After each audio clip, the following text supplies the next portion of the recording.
बातमी वारी संदर्भातली तिरुपती बालाजीच्या धर्तीवर पंढरपुरातील विठ्ठल मंदिरामध्ये आता टोकन दर्शन सुरू करण्याचा प्रस्ताव मंदिर समितीने विधी आणि न्याय विभागाला दिला आहे।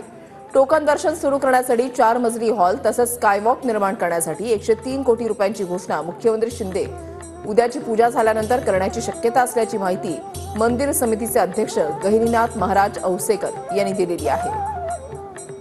मोठा हॉल केला पाहिजे, त्या हॉलमध्ये किमान सगळ्या व्यवस्थापना असल्या पाहिजेत।